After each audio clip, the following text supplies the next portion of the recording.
Big interview for Kamala Harris tomorrow. She's going on Fox. I think reasonable people can agree that she wouldn't be doing that if her campaign thought she was 5 points up and everything was fine.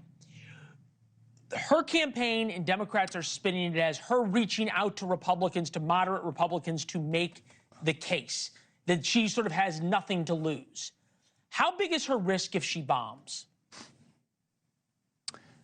It's a big risk because candidate Harris has not articulated any problem-solving solutions specifically. She's dodged the questions on the border, questions about inflation. She blames Trump for everything. But it's a bigger risk for the interviewer, Bret Baier. So here's the irony of this. The exact same thing happened to me in 2008. Exactly the same. We have the clip. Should we play it? Right. Not yet. Let me set it up. Not yet. Because this is so eerie. It's so eerie. It's so strange. So September 2008, Senator Obama, running against Senator John McCain. Obama was flat, and McCain, who had just put the governor of Alaska on his second ticket, who was popular, okay, he had momentum. So I get a call, come to York, Pennsylvania tomorrow, and Senator Obama will talk to you. And we've been trying to get him for 6 months. He told me he would do it, and he was a man of his word. So I went and I did the interview. But keep this in mind. Barack Obama is 1,000 times more articulate than Kamala Harris. And he sat with me, and he did himself a lot of good. You can roll that tape. It is unacceptable for Iran to possess a nuclear weapon. It would be a game changer. And I've said that repeatedly.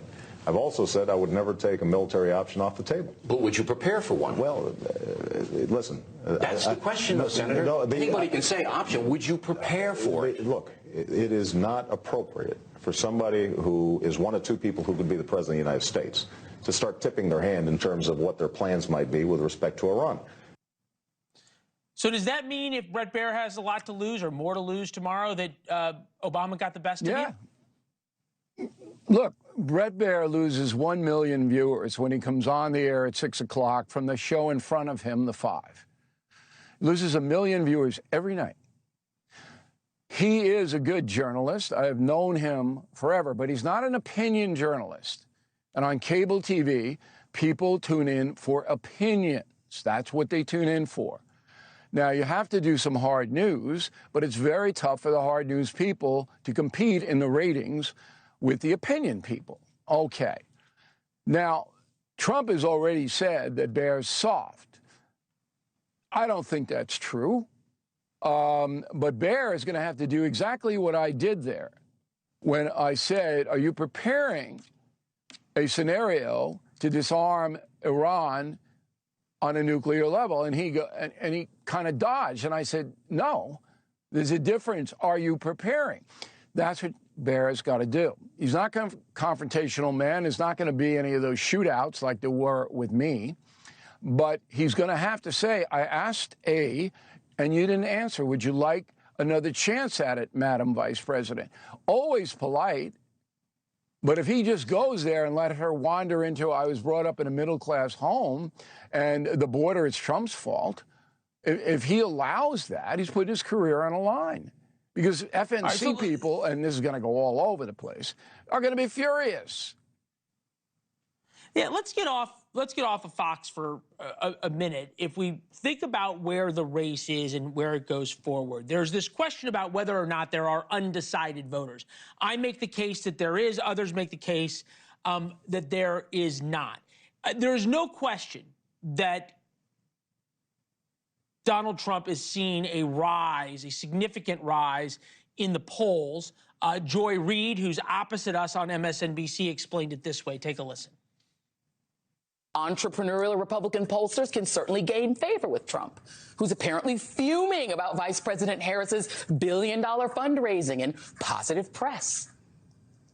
And then there's the more sinister explanation that if Trump, Republican pollsters, and even jittery Democrats convince enough people that his victory is inevitable, how much easier would it be to claim that the election was stolen if he loses? I guess that's setting up to be sore losers. I don't really understand. But the question remains the same. How confident are you in the polling? Not confident at all.